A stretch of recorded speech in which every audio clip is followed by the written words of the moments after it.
NCERT book के अनुसार chapter का नाम है विद्युत धारा के चुंबकीय प्रभाव।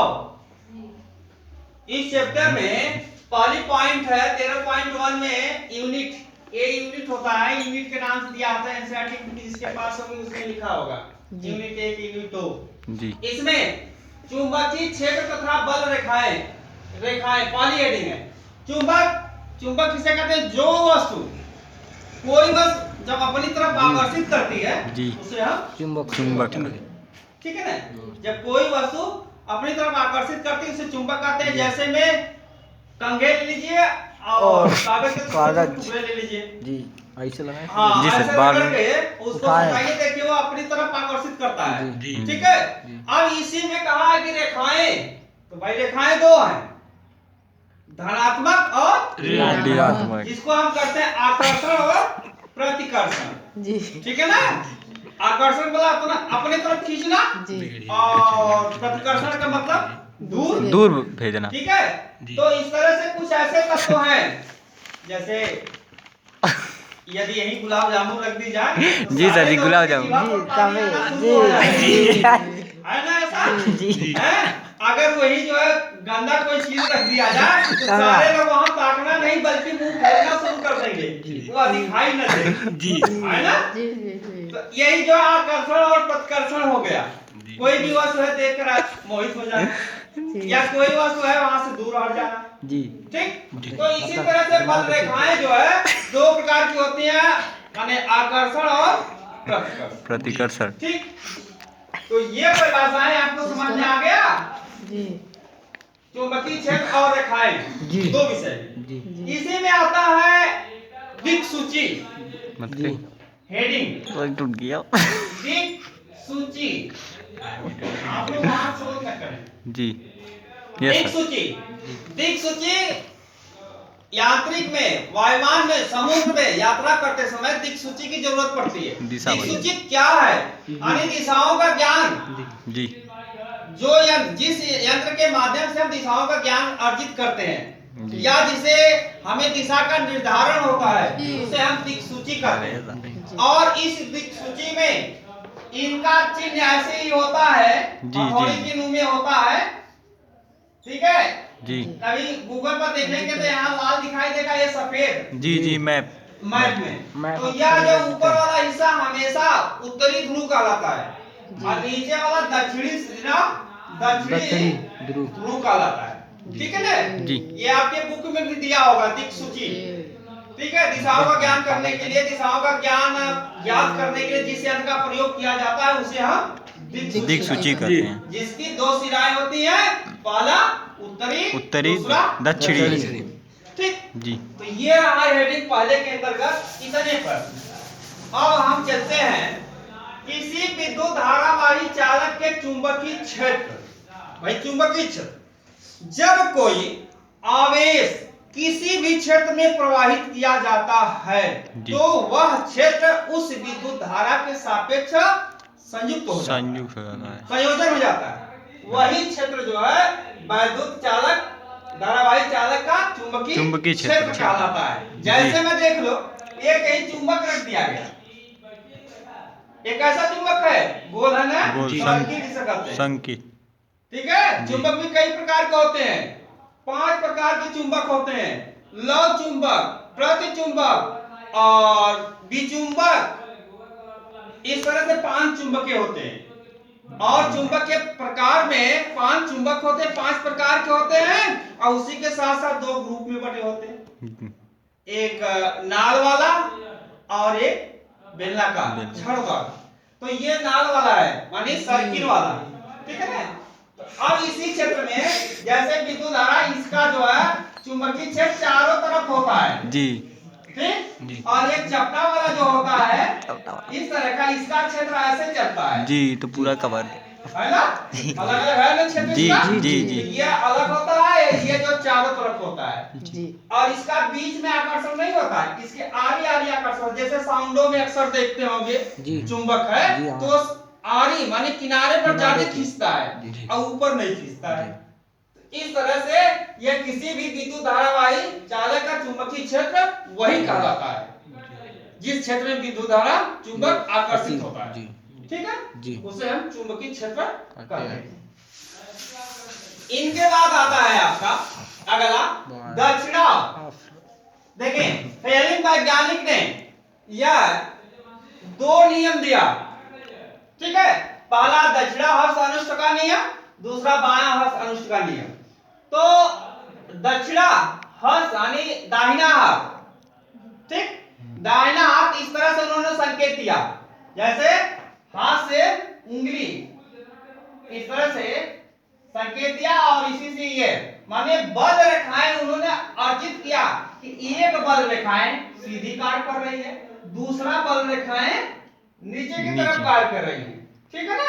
ये जो है दक्षिणावर्त काला है, ठीक है। तो फ्लेमिंग ने यह दिया कि जब विद्युत धारा या चुंबकीय क्षेत्र किसी क्षेत्र में प्रवाहित किया जाता है तो चुंबक के आधार पर वस्तु को आकर्षण करते हैं। जैसे यह सिरा है, यहां से भी कुछ कण हो जाएंगे तो आकर्षित कर लेगा, ऊपर रहेगा तो यहां से भी आकर्षित सीधा कर लेगा, लेकिन यहां रहेगा तो आकर्षित करेगा नहीं करेगा, क्योंकि उधर खुला नहीं है, उसका उत्तरी ध्रुव है नहीं, ठीक है ना। इस तरह से उन्होंने कहा कि दक्षिण हस्त अनुष्ठ का नियम फेलिंग का नियम में इन्होंने सत्यापन किया। इसी तरह से बल रेखाएं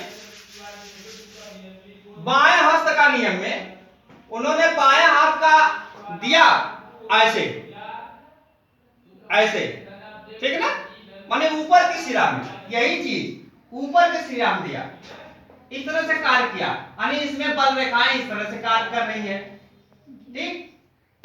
तो यह जो है बाएं हस्त का नियम कहलाता है। मतलब जब बल रेखाएं आपकी चुंबक आकर्षण रेखाएं दूसरी तरफ जो है परिवर्तित होकर दिखाई देती है, इसे हम जो है बाएं हस्त का नियम कहते हैं। एक चीज और इसमें जान लीजिए, इसमें आता है विद्युत चुंबक विद्युत धारा को एक सिरे से एक रूप से दूसरे रूप में परिवर्तन करना क्या कहलाता है? विद्युत चुंबकीय क्षेत्र कहलाता है जी, ठीक है। विद्युत धारा से दूसरे रूप में परिवर्तन करना विद्युत धारा या रूपांतरण करना चुंबकीय क्षेत्र कहलाता है, ठीक है ना। ये भी विद्युत धारा है। अब जैसे चावल को है खुदा आप बना लीजिए तो भात कहेंगे, जी जी जी, है ना। गेहूं है, गेहूं का रोटी पिसान बना दिया गया, रोटी बन गई, कहते हैं चौपाती हो गई जी, है ना। क्यों नहीं गेहूं कहते हैं, गेहूं से ही बना ना, लेकिन एक रूप से दूसरे रूप में परिवर्तन हो गया। ऐसी प्रक्रिया को हम जो है ये चुंबकीय क्षेत्र कहते हैं, यानी चुंबकीय क्षेत्र के ही अंतर्गत आता है। अब आता है विद्युत धारा वृत्ताकार पाश। हमने दिखा दिया कि वृत्ताकार पाश यदि है तो इसका आकर्षण चारों क्षेत्रों में होता है, ठीक है ना जी। और इस क्षेत्रों को प्रदर्शित करने के लिए R1 R2 इस तरह से हम व्यक्त कर देते हैं, माने सबकी दिशाओं लिखते हैं। तो विद्युत धारा वृत्ताकार पाश की तरह कार्य करती है। इसका सिरा कोई नहीं होता, केंद्र वो होता है, वो केंद्र मान लिए और इनकी ये सिराएं जो है भिन्न भिन्न। जैसे आप देखते हैं हालर में चक्के में मोटर गाड़ी के जो चक्का चलता है, ठीक, और जब एक ही पर नाचना शुरू कर देता तो इसकी माटियां किस तरह फेंकता है, मतलब नीचे भी फेंकता, ऊपर भी फेंकता, घुमाकर भी फेंकता जी, यानी सर्पिकार करा। इसी तरह से यह जो है विद्युत धारा पास कहलाता है।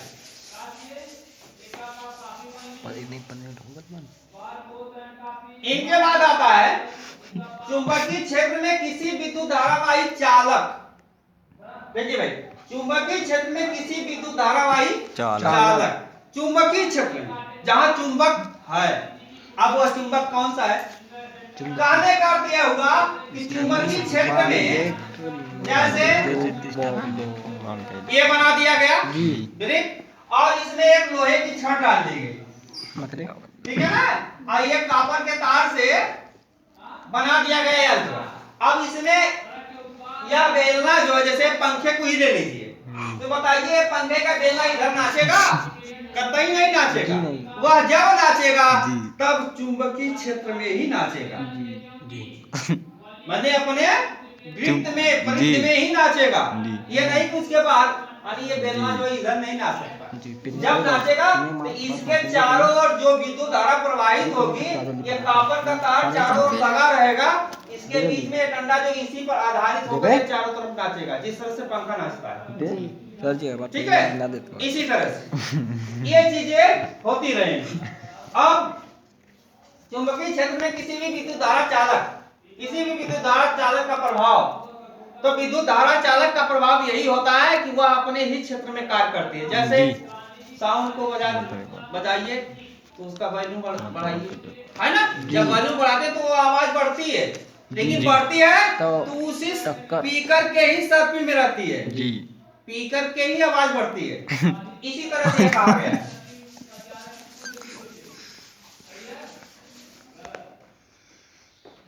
अब आता है, हो गया टाइम कि नहीं अभी? सर जी 11 मिनट। तो जी 11। अब इसके बाद आता है 15 जी। Okay sir. विद्युत मोटर। विद्युत मोटर में देखें, विभिन्न प्रकार के विद्युत मोटर होते हैं। जी। आपका पंखे का मोटर है जी, फ्रिज का मोटर है जी, है ना, जी, कूलर का मोटर है, विभिन्न प्रकार के मोटर है। और ये मोटरें जो है विद्युत मोटर, उसमें क्या लगाया जाता है? कॉपर लगाया जाता है।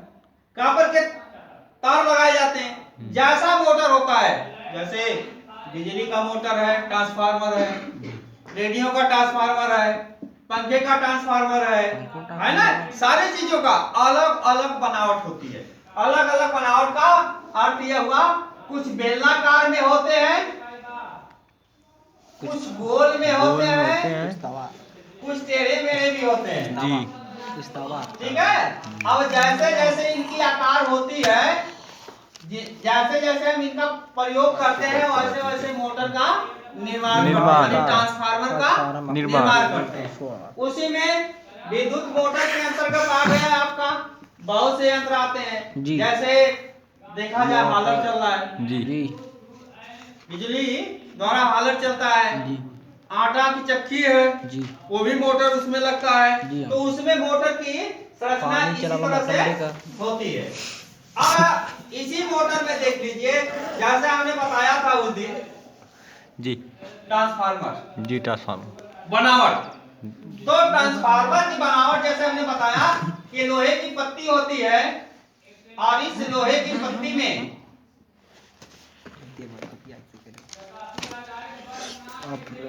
ये लोहे की पत्ती है जी। अब इस पत्ती में जब बहुत दर्जनों की पत्ती होती है, जितना पत्ती मोटी करते हैं उतना हैवी ट्रांसफार्मर तैयार होता है। ठीक है ना जी। और उसमें जब कॉपर का तार लपेटा जाता है तो एक सिरा प्लस वाला लेते हैं, अब इसमें लपेटना शुरू करते हैं जी, फिर निकाल लेते हैं, फिर इसी में लपेटना शुरू करते हैं, फिर निकाल इतना कनेक्शन हमें जय वाट का निकालना होता है, तय कनेक्शन इसमें निकाल लेते हैं। जी जी, खटका उसमें देखिए एक ही होता है जी, फिर माइनस, हाँ ये माइनस हो गया और ये प्लस हो गया। ये जो है आपका एसी से जुड़ जाता है जी जी जी, एसी प्रतिवर्ती धारा से, ठीक है। और ये सब प्लेट में जुड़ जाते हैं, जिससे हम विद्युत धारा उपयोग करते हैं जी। यही खटके पर भी यूज हो जाते हैं, मतलब एक खटका दो खटका जैसे स्टेबलाइजर का होता है जी, ठीक है, या पंखे का है खटका उसी तरह से। तो ये जो है ये खटके में यूज होता है, इसमें एसी प्लस और माइनस दो एसी देते हैं इस ट्रांसफार्मर में। और यह जो है जितना सुसंगठित व्यवस्थित से कसा रहेगा, बाइंडिंग सही रहेगी, उतनी आवाज नहीं करेगा। जैसे यही है पंखे है, पंखे अगर मोटर यही बनावट इसका जो है जी, यदि ढील कर दी जाए तो यही पंखा चलेगा तो रोड पर तक सुनाई देगा। और इसकी बनावट यदि कंपनी की अच्छी सी कर दी जाए, सोल्डरिंग और वायरिंग उसकी अच्छी कर दी जाए, तो इसकी आवाज जो रोड पर नहीं सुनाई देगी, ठीक है ना। ये जो है खासियत होती है। इसी तरह से यह प्रक्रियाएं जो है ट्रांसफार्मर में भी होती है। है। जैसा हम बनाते हैं वैसा जो उसका उपयोग करते हैं। देखते हैं कभी कभी टिल्लू पंप आ गया गाँव में, पहले तो नहीं था लेकिन अब तो लगभग गांव में 2 से 4 से 10 हो ही गए है ना। उसमें कुछ ऐसे टिल्लू पंप है बहुत तेजी से आवाज देते हैं, कुछ ऐसे टिल्लू पंप है पता ही नहीं चलता कि घर में टिल्लू पंप चल रहा है ना। तो अब वो ट्रांसफार्मर के ऊपर हो गया, ट्रांसफार्मर जैसा बना रहेगा वैसा आवाज होगी। और दूसरी बात वायरिंग की जाती है। वायरिंग में भाई तेल पानी है तो सही है, वायरिंग अगर डैमेज हो गई है तो वो भी आवाज देता है, तो वो तो आवाज अलग होती है। लेकिन मोटर की सनसनाहट आवाज उसकी कैपेसिटी कुछ और होती है। इसी तरह से आपके ये विद्युत मोटर में आते हैं। सर जी हो गया।